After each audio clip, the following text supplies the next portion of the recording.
anak-anak. Halo Bu.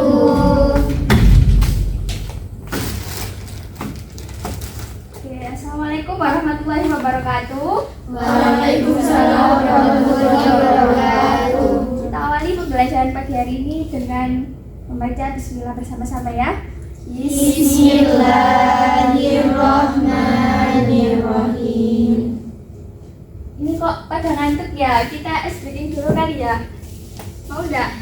Ya Bu. Nanti yang salah silakan maju ke depan, berarti Ibu hapus papan tulis ya.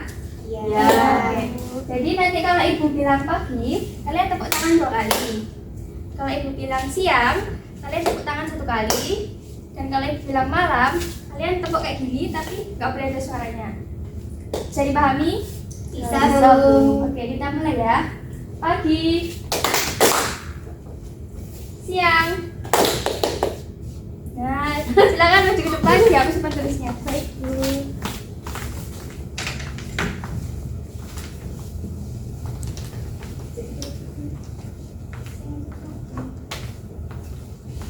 Ya, terima kasih ya Dira. Sama-sama Bu. Ya anak-anak, jadi hari ini kita akan belajar tentang bentuk molekul. Tapi sebelum kita mendalami materi bentuk molekul, Ibu mau menanyakan sesuatu kepada kalian. Nah, kira-kira apa sih yang kalian pikirkan ketika pertama kali mendengar istilah bentuk molekul? Mungkin ada yang mau menjawab? Mungkin bangku belakang ada yang mau menjawab?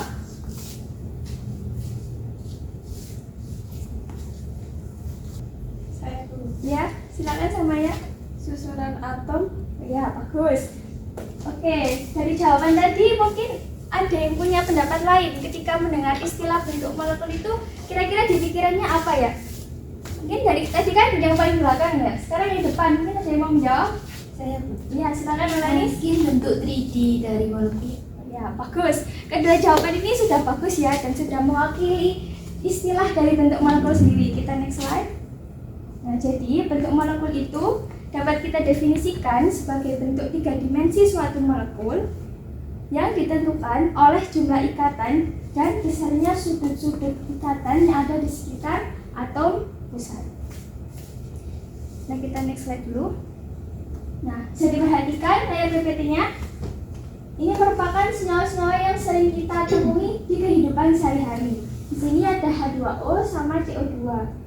Nah, ketika kita lihat secara kasarannya, H2O itu kan tersusun dari 3 atom, 2H sama 1O. Nah, CO2 itu kan tersusun dari 3 atom juga. Nah, tapi ternyata keduanya itu memiliki bentuk molekul yang berbeda.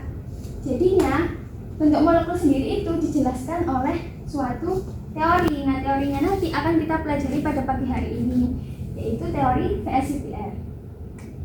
Nah, jadi ini teori yang akan kita pelajari pada pertemuan kali ini, yaitu teori VSIPR. Nah, teori ini dalam bahasa Indonesia dikenal dengan teori tolakan pasangan-pasangan elektron pada kulit valensi atom pusat. Nah, bentuk molekul menurut teori ini itu ditentukan oleh tolakan minimal yang terjadi antara pasangan-pasangan elektron pada kulit valensi atom pusat.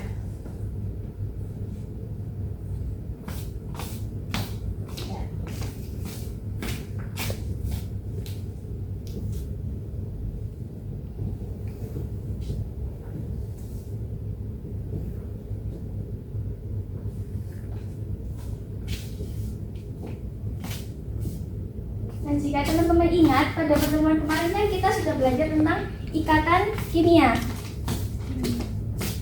Contohnya di sini bukunya BF3.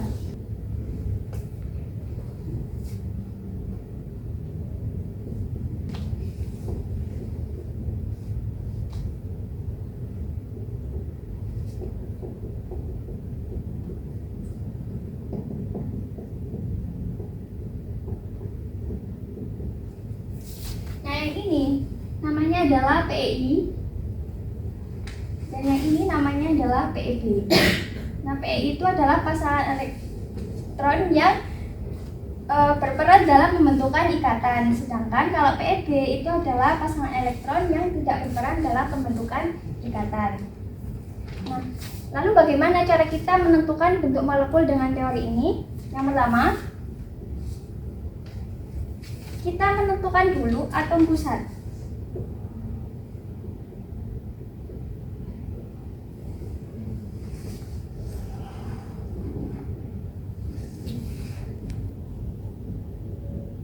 Contoh di sini ada BF3. Nah, atom pusat itu adalah atom yang lebih elektropositif dan biasanya yaitu dalam molekul sederhana ditulis di paling awal. Jadi misal ada BF3 yang menjadi atom pusat adalah yang B. Gitu. Nah, setelah kita mengetahui atom pusatnya, kita menentukan bilangan koordinasi dari atom pusat. Bilangan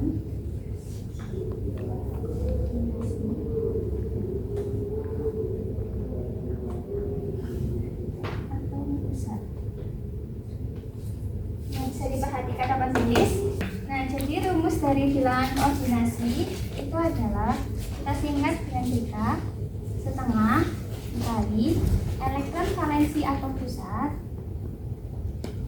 ditambah dengan elektron yang didonorkan substituen yang F ini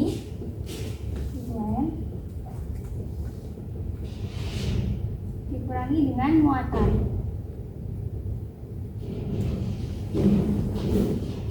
Kita coba menentukan bilangan koordinasi atom B pada BF3.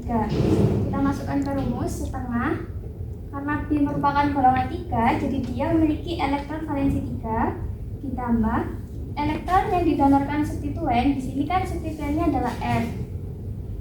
Nah, dia mendonorkan 1 elektron kepada B, sehingga jumlah elektron yang didonorkan substituennya itu 1 dikali 3 dikurangi muatannya, dia tidak bermuatan sehingga 0. Sehingga diperoleh BK-nya adalah 3. Nah, setelah kita tahu dia BK3, kita menentukan yang ketiga, kita menentukan jumlah PEB.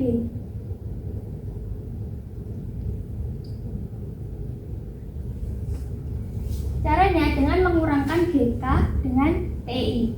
Jadi PEB itu sama dengan BK dikurangi PEI. Di sini BK-nya 3. Nah, PEI-nya si B ini kan mengikat 3F sehingga dia memiliki 3 PEI. Sehingga dia memiliki 0, tidak memiliki PEB. Nah, setelah kita tahu berapa BK-nya, kemudian kita tahu jumlah PEB-nya, kita cocokkan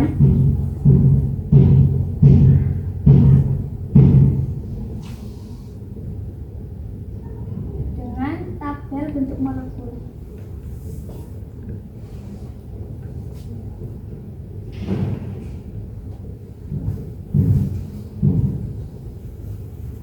Oke, sampai sini paham ya? Paham. Kita next slide. Nah, ini tabel bentuk molekul. Nah, di situ kan kita tahu BF3 dia memiliki BK3 dan dia memiliki 0 PEB. 0 PEB. Kita tarik garis, di sini bentuknya adalah trigonal planar. Dan di sini itu sudah bawa plastisin sama sumpit, biar kalian bisa lebih paham bagaimana sih bentuk nyatanya itu. Nah, jadi di sini kita anggap ini sebagai atom pusat B. Dan sumpitnya ini mewakili PI-nya.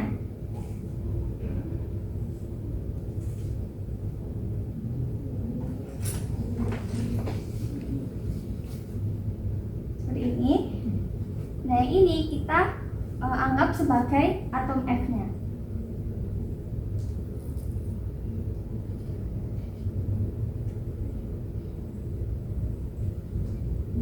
Jadi bentuk molekul dari BF3 itu seperti ini, dan sudut ikatan antara F, B dan F itu sebesar 120 derajat. Sampai sini bisa dipahami? Bisa, Bu. Nah, kalau kalian sudah paham, kita lanjut ke contoh soal yang kedua. Di sini ibu punya molekul CF4.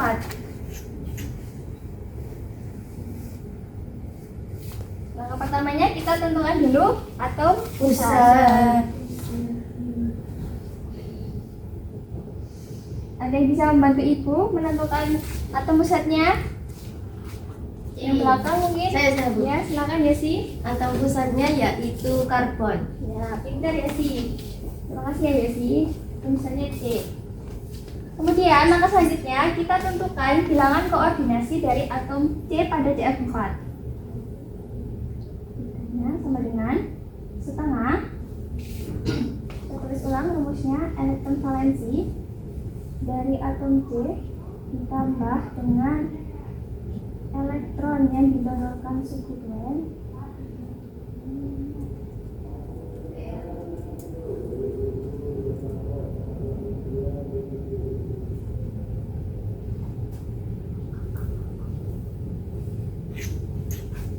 dikurangi dengan muatan.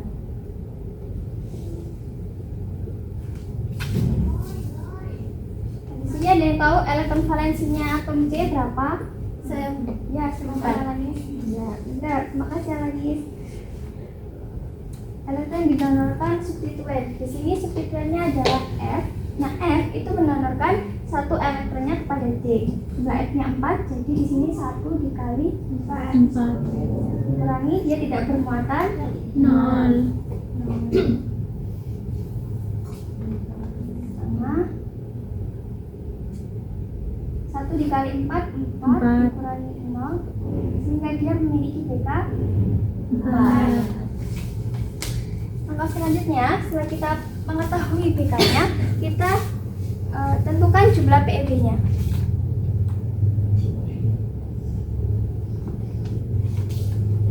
BK kita kurangkan dengan PeI. BK-nya 4. Karena dia CF4, jadi kan C mengikat 4F. Dia punya 4 elektron ikatan. Kurangi 4 sama dengan 0. Sampai sini apakah Ibu kecepatan ya kalau menjelaskan? Tidak. Nah, setelah itu kita tetapkan pada tabel bentuk molekul yang ini. Dia memiliki BK4 dan dia tidak memiliki PP. Jadi bentuknya adalah Tetrahedral. Oke, kita buat sekarang bentuk molekul dari tetrahedral. Nah, bisa diperhatikan di depan. Seperti ini realisasi dari bentuk molekul tetrahedral. Nah, sudut antara C, F, dan F itu adalah 109 derajat. Bisa dipahami? Bisa. Oke, kita lanjut ke contoh soal yang 3.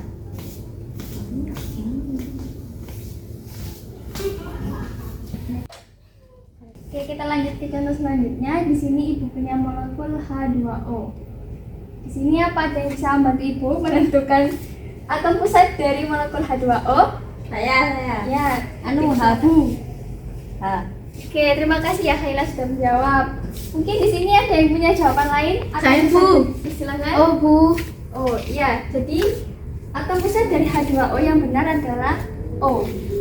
Bu, saya mau tanya. Ya, silakan. Loh, kenapa kok atom pusatnya? Oh, tadi kan katanya yang atom pusat itu mesti di depan. Iya, tadi Ibu lupa bilang ya. Jadi kalau hidrogen itu terdapat pengecualian, walaupun dia itu lebih elektropositif, dia itu tidak akan pernah menjadi atom pusat karena dia itu hanya punya orbital 1s atau elektronnya itu cuma 1, dan molekul itu tuh terlalu kecil sehingga bentuk molekulnya nanti tidak stabil gitu.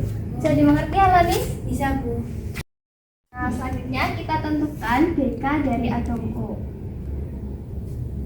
Setengah dikali elektron valensi atom O, karena dia golongan 6 maka dia memiliki elektron valensi 6. Kemudian ditambah elektron yang didonorkan oleh substituen. Di sini H mendonorkan 1 elektron dan jumlahnya 2, jadi 1 dikali 2 dikurangi dengan dia tidak bermuatan sehingga 0. Bisa dipahami? Bisa. Kita hitung setengah 6 ditambah 1 kali 22 dikurangi 0 sehingga dia memiliki BK 4. Setelah kita tahu BK-nya, kita tentukan PB-nya.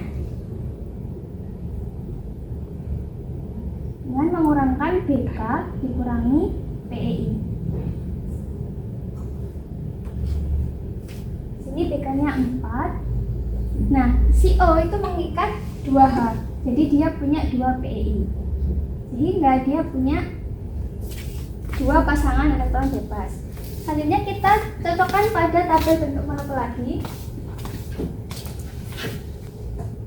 Dia punya BK 4. Kemudian dia punya 2 pasangan elektron bebas. Jadi dia memiliki bentuk huruf V seperti ini.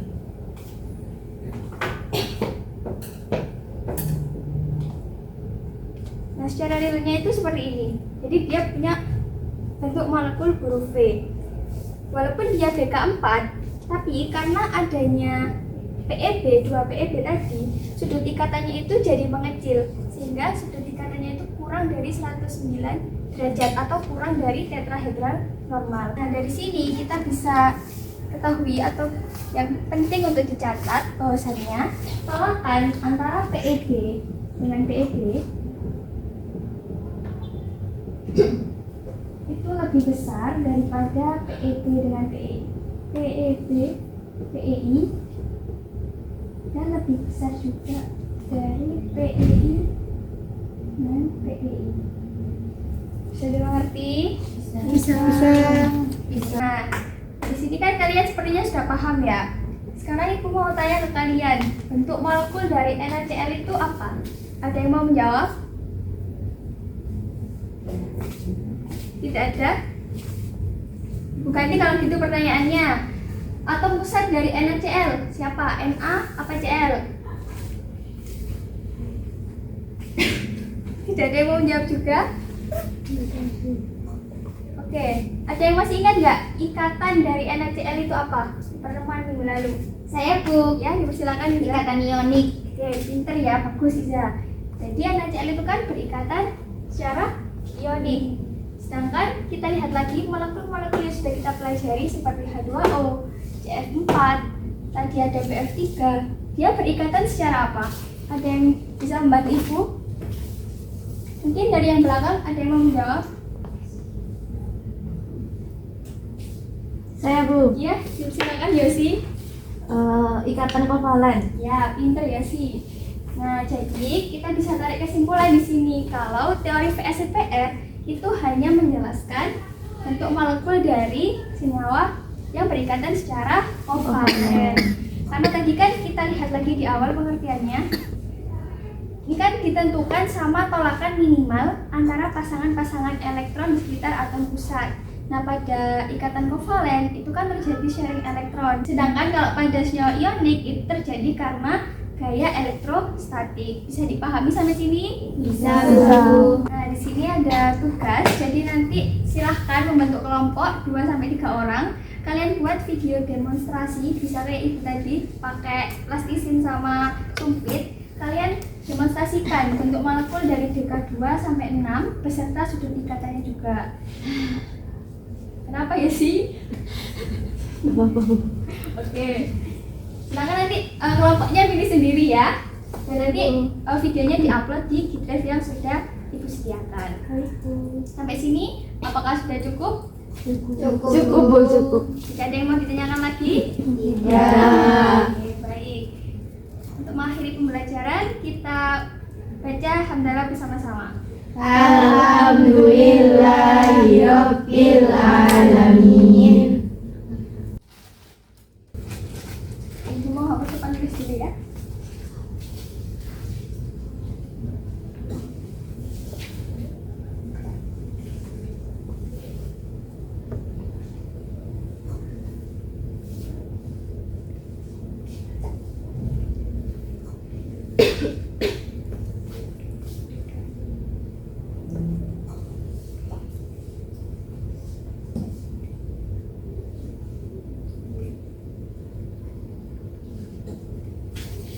Terima kasih anak-anak sudah mendengarkan pembelajaran hari ini. Ibu akhiri. Assalamualaikum warahmatullahi wabarakatuh. Waalaikumsalam warahmatullahi wabarakatuh. Terima kasih, Ibu.